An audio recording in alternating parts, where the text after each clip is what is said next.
Here's a quick review. Again, we've done the cylinder, the cone, and now we're going to be doing a sphere. We're going to be using all of the same techniques we did before, slightly different just a little bit with the sphere. We're still going to be using our light source, pressure control, and shading.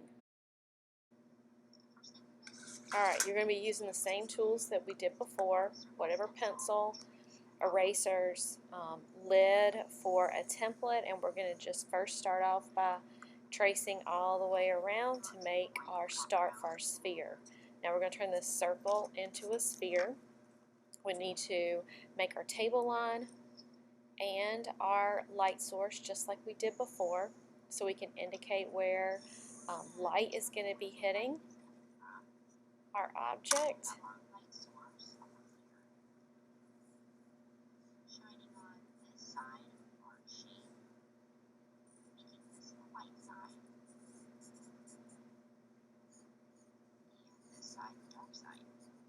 Okay, so this is the dark side.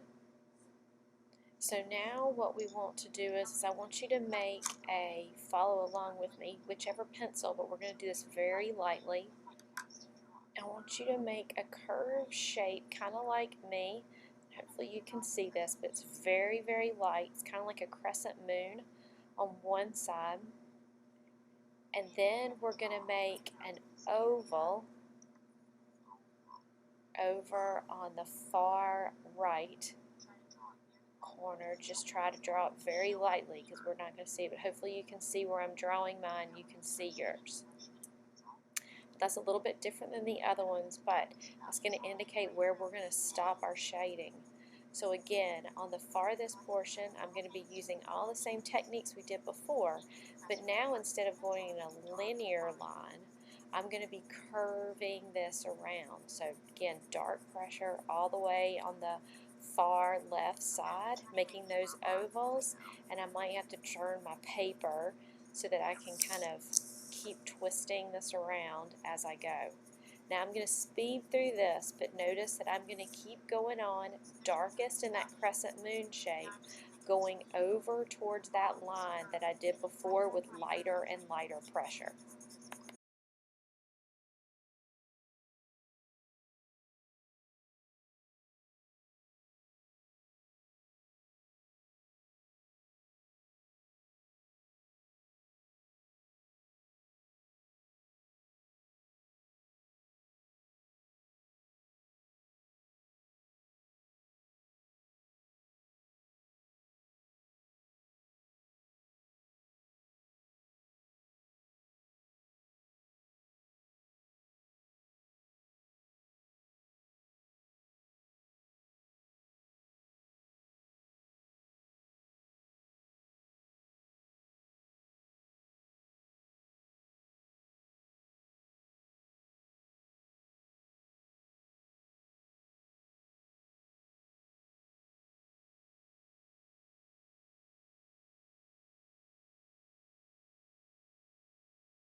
Alright, so I've made my way all the way over to that crescent moon.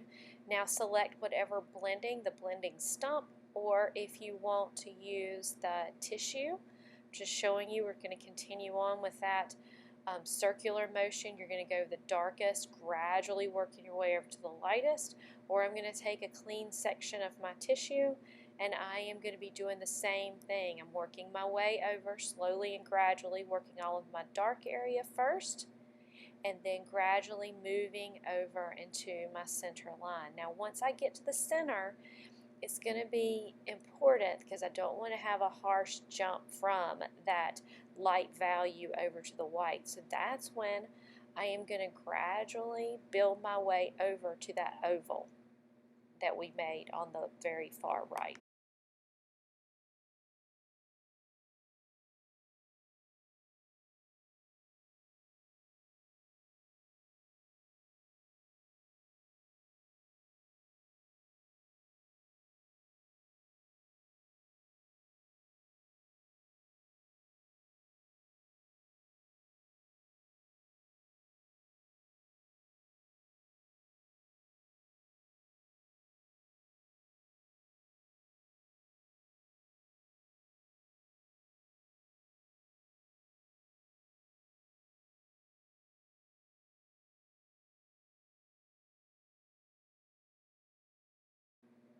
Now I've worked my way all the way over. I'm going to take my eraser to make sure that I still can see that really, really white, so you can erase kind of like I did. Slowly dab like we've done before.